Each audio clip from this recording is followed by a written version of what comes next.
ปั๊บโดดสูงมีไปจ้างอีกแล้วจ้างอีกแล้วจ้างอีกแล้วเต็มยออีกแล้วครับจ้างอีกแล้วจ้างอีกแล้วโดดโดดจ้างอีกแล้วจ้างอีกแล้วจ้างอีกแล้วครับมาอีกแล้วเต็มยออีกแล้วจาก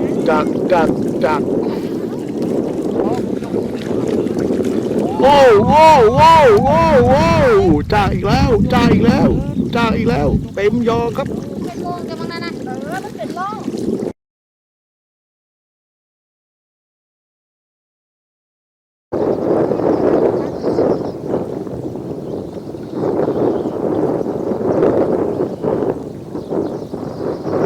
ปุ๊บโด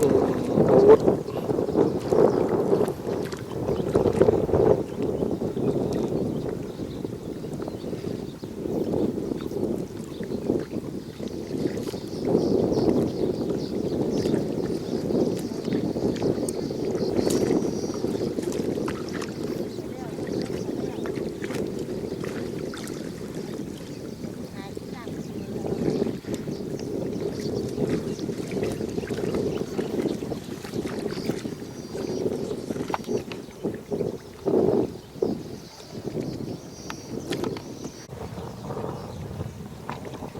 ปลาใหญ่เริ่มบอลแล้วเนาะ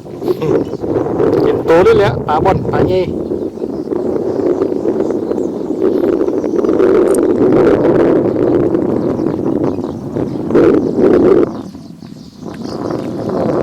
โดดจากอีกแล้วโอ้สองปากมาบูกันปากจากด้วยกันจากเต็มยอเลยเต็มยอสวยๆยอ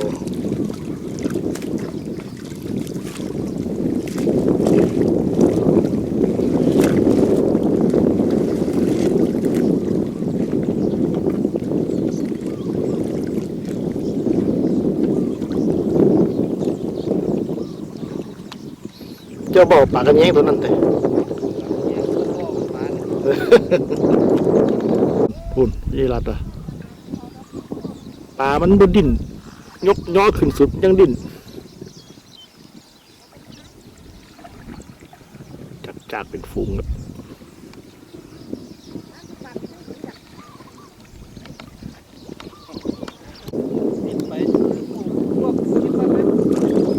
โอ้เต็มยอครับจากเร็วจากแล้วเต็มยอครับขาดเบิดยอขาดเบิดโอ้บาทละโลบาทละ2 โล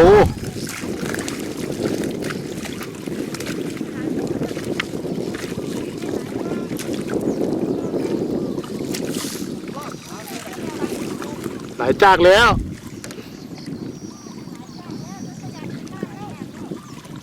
เยลี่แห้งประมาทไว้ว่ายี่สืบบ่ได้ป่ามันจะยางอยู่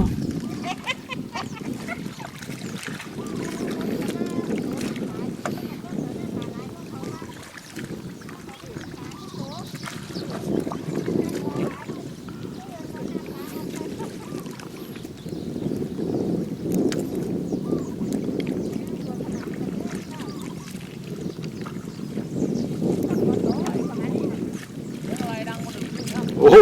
โล2 โลพุ่นบาทเดียวจากไหมไอ้บูจากเหมือนกันครับโอ้จากเหมือนกันไปแล้วเนี่ยไอ้ตัวออกมึดใจเย็นไม่ต้องฟ้าแล้วไม่ได้รัดไม่ต้องฟ้า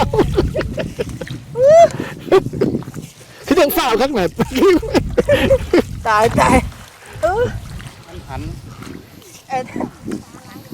ก็จะไปบิดตัวมัดคืนเนี่ยเนาะ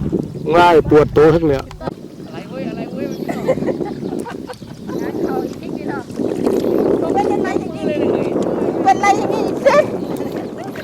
จากอีกแล้วครับแล้วก็โหใครมาจากน้อย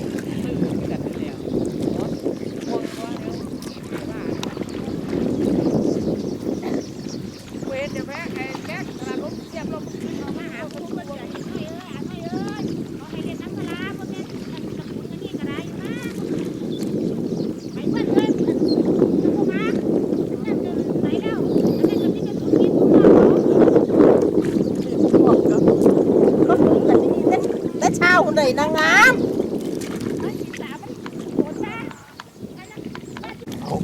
เอาน้ำกระลึกไปเดี๋ยวเอาถอยขึ้นมาก่อนอย่าเฝ้าตักถอยขึ้นมายกไว้ขึ้นมาก่อนอย่าเฝ้าตักอย่าเฝ้าตัก อย่าเฝ้าตักขึ้นมาก่อนเดินมาก่อนอย่างมาเรื่อยๆ อย่างมาโคกก็ตักไม่ได้รักเขาดอกนะใจเย็น มันจะกระโดดออกก่อนนี่แหละก่อนมันจะไม่ได้นะที่เห็นได้ตั้งหลายแล้วมันกระโดดออกหมด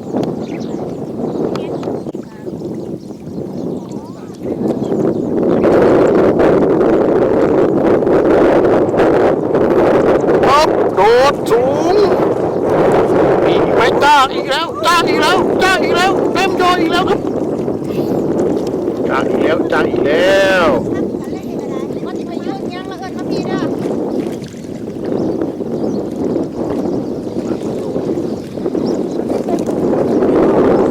แล้วตัวมันงามตามตัวงามขึ้นโอ่งเลี้ยวแล้วรู้มาละครึ่งรู้เนาะ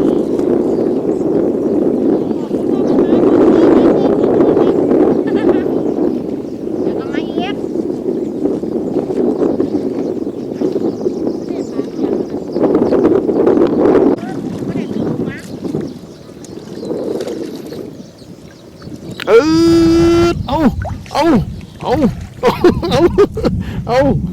ได้ไหมเอ้ยมีปลาเอาจะได้ไหมเอา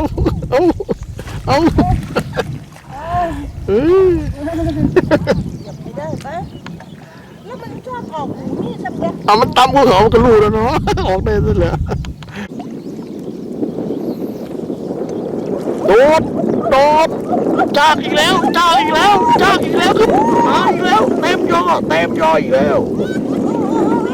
จาก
เกือบพุนละเปะ30-40 โลพุนละมื้อน่ะเอามาแล้ว20กว่าโล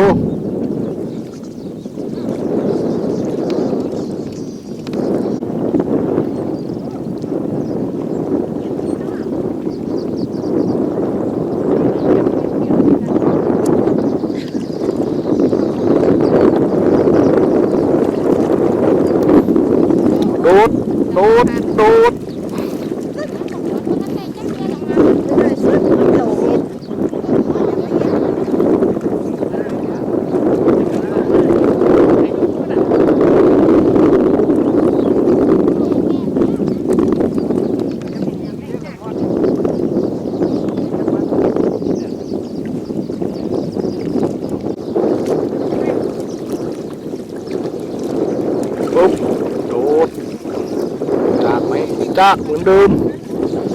จากเหมือนเดิม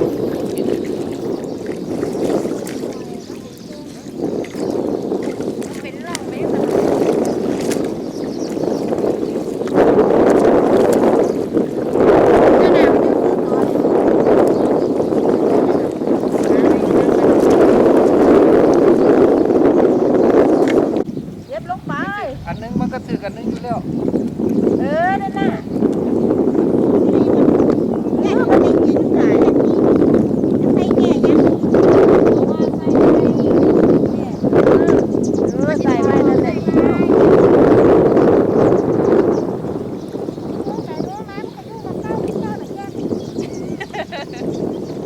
จากไปมองลึกๆหลาย โอ้โอ้จากเดิม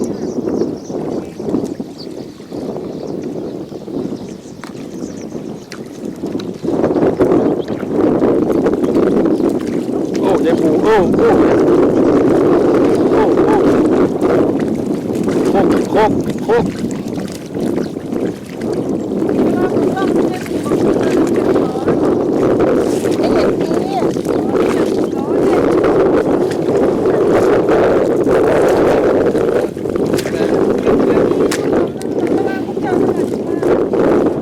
มันหนาวอันนี้ ตัวใหญ่เนี่ย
เอาแล้วครับจากอีกแล้วจากอีกแล้ว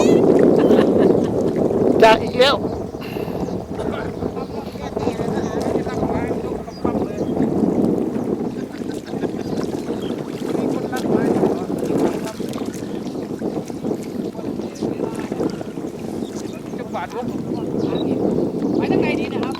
ดีอยู่ โอ้ยนี่โอ้ยนั่นล่ะ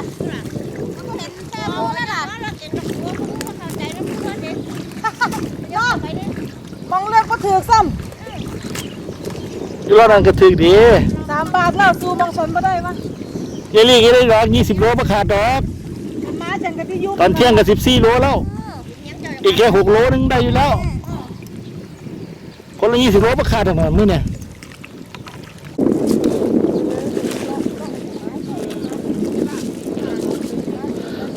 จากอีกแล้วโอ้บ่เซาจากไปแล้วมองนั่นนะ เดี๋ยวแม่เบิ่งแม่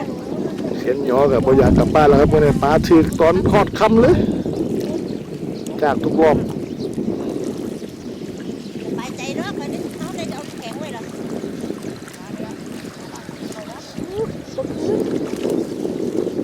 สู้มองเข้าฉันมาได้ปะ คิดว่าวัดพุธแล้ว ตอกวัด ทำบุญ2 วัด5 โมงครึ่งตามเวลาของนาฬิกาปลุกของแม่ วันนี้วันนั้น จากอีกจากอีกปุดปุดปุด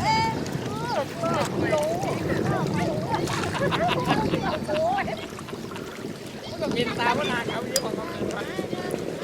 ถึกสุบาทเข้าทุกรอบที่ละจาก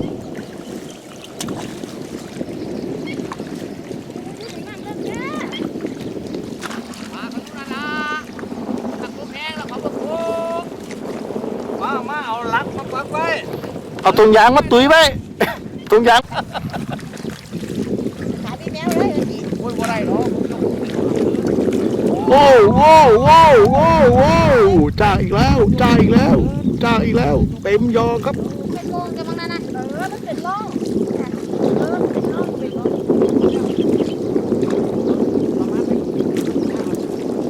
เราหมอตัวมันลึกเราหมอตัว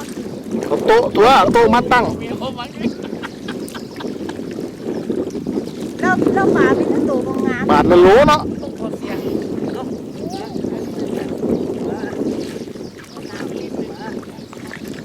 เ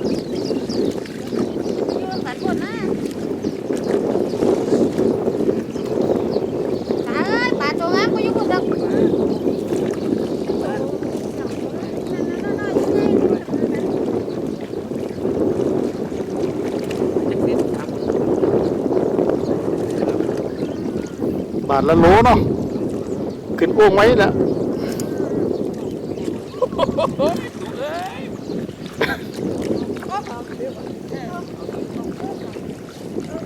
เราไม่ปูนของหลังเนี่ยกับแม่ของไม่ใช่ของเอาเดินบอกแค่พ่อหมอเนาะเอามันนั่น ของนี่บูกระทึกดีราคาดอก10 โลในรอบนี้ก็ได้ ตัดสินใจ ที่จะ ไป กลัว จ้าป่าเอ้ยนะพูดเดี๋ยวไปซื้อพูดซื้อหลักอีกาบุญ ฟังนี่เดี๋ยว ฟังเราลันบุญเห็นป่ะนั่นน่ะซ้ำซื้อหลักอีกาซื้ออีกาน้ำมันบอกว่า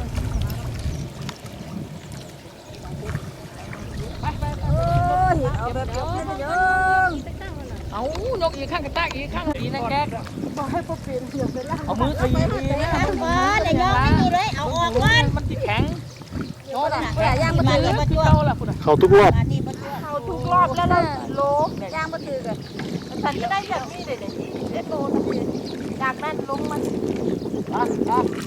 เอามึงเพิ่งแล้วเอาเว้ยกูได้เวลาแต่เนาะนี่แหละเข่าไว้พูดจากตอนไปทำงานเนาะตอนเป็นเที่ยวพูด ว่าอะไรจะโตนี่ละโต ตัดใจยากครับเส้นย่อมือเนี่ย เดี๋ยวไปละ อีกบาทอยู่ดิอีกบองอยู่ดิเส้นย่อตัดสินใจยากครับถึงทุกรอบเลยจนแบบเส้นย่อนี่ค่าใจยิ่งมันอยากขึ้นเลยครับในเวลาก็ค่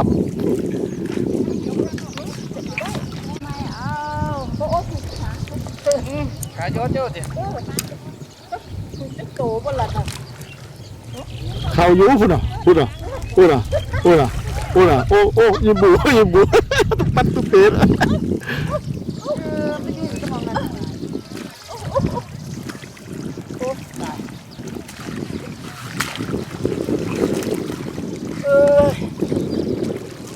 เอาอีกแจ๊บเจ้า ปลาเป็นบอลหยาบยากเลย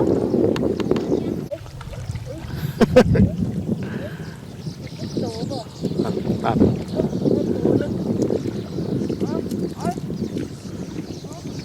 เอาเลิกล้าหมายตัดสินใจเด็ดขาดแล้วเลิกล้าหมายขี้เหี้ยนเรามือเนี่ย ขาดแล้ว เลิกล้าหมายขี้เหี้ยนใจยากครับมือนี่ปลาถึงดีจนฮอดคำดีก็ยกอันนี้ฮอดคำเลยครับเช็ดย่อเขาไปอยากกลับบ้านแล้วได้พูดละหลายโลมือนี่มี20 โลพูดละยังบ่ได้วงหมานก็40-50 โลพูดแล้วครับแต่ผู้หมานแล้วครับหาปลาในหลายคนยังสดมือนี่เอากลับรถพวกไหวแล้วครับต้องหิวซ้อยมือนี่ได้หลายโพด ปลาไหม กระโดดออก อันนี้ใครถูกฟองลูก เดี๋ยวก็ลาเดี๋ยวก็ลา ไปเลยยกเลยยกลูกยกไฟกันต้องยก2 คน มาตั้งกลางเนี่ย เกือบ30 โลอ่ะ สร้างรอบแรงเนี่ย 30 โลเวลานั่น พูดละวัดได้26 โลนาฬิกามันยังมันหยุดเลยสั่งหนักคนหนักก่อน อย่างนี้เปิดด่าเอาเป็นว่าอย่างนี้เปิดด่า นี่ยังผูกอยู่เด้อน่ะนาลี แง่ค่อยๆเนี่ย ยังโดนด่ายังผูกเป็นโลจ้างเลยอ่ะ เสียงย่อหมานทุกคนแล้วหลาย40-50 โลผู้ประมาณก็ราคาตั้ง20 โลครับ20 โลกว่าไปมันถือว่ามันเสียงย่อไปแล้วกลับบ้านถือปลาดีตลอดครับคลิปหน้าจุกเลยได้ไปตามดูกันไหมนี่ก็จบคลิปแค่นี้แหละครับสวัสดีครับ